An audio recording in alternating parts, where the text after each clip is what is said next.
Part 2. The Sun. Managing Superiors. On the evening of August 17th, 1661, Nicolas Fouquet threw the greatest party in the history of France. Fouquet was the finance minister. He was brilliant, wealthy, and incredibly generous. He had just finished building his chateau, Vaux-le-Vicomte, a palace so beautiful it made the king's residence look like a barn. To celebrate, he invited the king, Louis XIV, and the entire court. The party was a masterpiece. The food was exotic. The music was written by the greatest composers in Europe. There was a fireworks display that lit up the entire sky. Fouquet thought he was securing his future. He thought he was showing the king, "Look how capable I am. Look at my taste. Look at how well I serve you." He thought the king would be impressed. He was wrong. The king wasn't impressed. He was terrified. Louis XIV looked at the chateau and thought, "This man is richer than I am. He is more popular than I am. He is outshining me." The next day, Louis XIV had Fouquet arrested. The charge was embezzlement, which was technically true, but everyone did it. Fouquet spent the last 20 years of his life rotting in a solitary prison cell in the Alps. His mistake wasn't stealing money. His mistake was violating the first law of power: never outshine the master. Welcome to Part 2, the strategy of power. Today, we are discussing the most dangerous person in your life. It isn't your enemy. It isn't your competitor. It is your boss, your mentor, your master. We are covering Law 1, never outshine the master, and Law 46, never appear too perfect. The ego of the master. We grow up believing in a meritocracy. We are taught in school that if you get the best grades, you get the gold star. If you work the hardest, you get the promotion. If you are the smartest person in the room, you win. Robert Greene warns us, in the real world, merit is secondary to ego. Every human being has a deep, primal need to feel important. We need to feel like we are the smartest, the most capable, the sun around which others orbit. This is especially true for people in power. When you display your talents too brightly, you might think you are winning their favor, but often you are actually triggering their insecurity. If you are smarter than your boss, you make them feel stupid. If you are more charming than your boss, you make them feel dull. If you are more competent than your boss, you make them feel replaceable. And a master who feels replaceable will replace you first to regain their sense of security. This is the Fouquet paradox.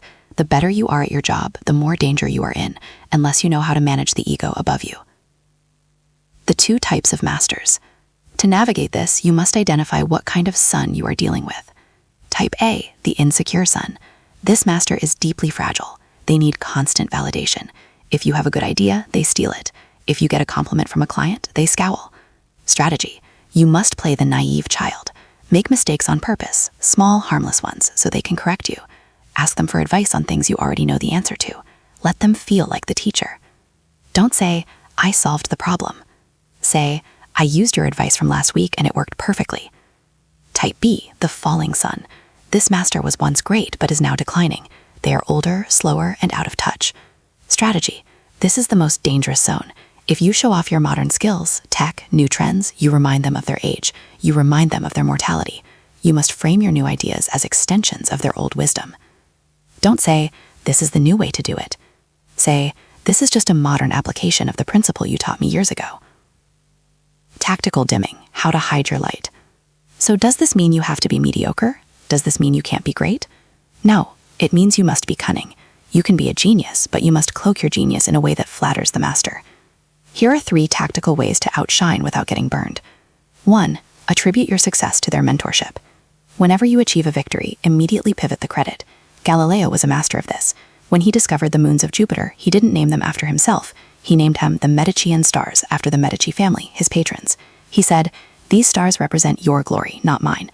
By giving the glory to the master, he secured his funding for life. 2. Ask for help you don't need. Even if you know exactly how to fix the project, go to your boss and say, "I'm stuck on this one part. How would you approach it?" When they give you a vague answer, say, "That's brilliant. I hadn't thought of that." Then go fix it exactly how you plan to. You get the result, but they get the emotional cookie of feeling like they guided you. 3. The accidental brilliance. If you are naturally smarter than your boss, try to make your ideas seem like luck or hard work rather than raw intelligence. People hate natural genius. It makes them feel inferior.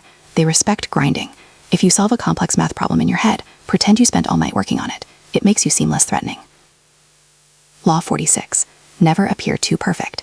This leads us to a darker corollary, envy. It is not just the master you have to worry about. It is your peers. If you are too perfect, if you succeed too easily, if you never struggle, if you are always happy, you generate envy. And envy is the most destructive emotion in the human arsenal. It creates silent enemies who will sabotage you just to see you fall. Robert Greene advises, occasionally reveal a defect. If you just got a massive promotion, do not walk around beaming. Complain a little bit about the workload. Mention a small failure or a bad habit. I'm terrible at organization, or I have a weakness for junk food. These harmless flaws make you human. They act as a lightning rod, grounding the envy before it can strike you. Gods are hated, humans are tolerated. Be human. The counter-argument, when to shine. Is there ever a time to outshine the master? Yes. If the master is weak, failing, and about to fall, do not hold on to a sinking ship. If you are sure the hierarchy is about to crumble, then and only then you step out of the shadow. You let your brilliance shine so that their boss sees you as the replacement.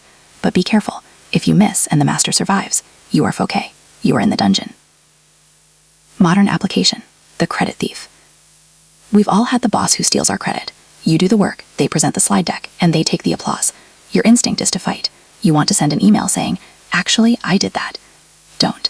In the short term, letting them take the credit is the price you pay for power. By letting them take the credit, you make them dependent on you.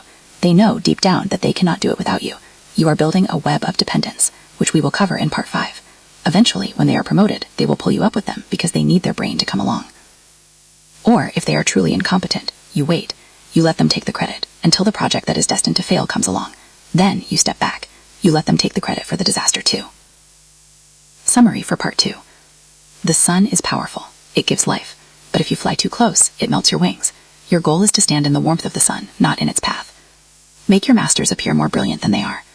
Conceal your own strengths when necessary. Never let your ego trick you into thinking you are safe just because you are right.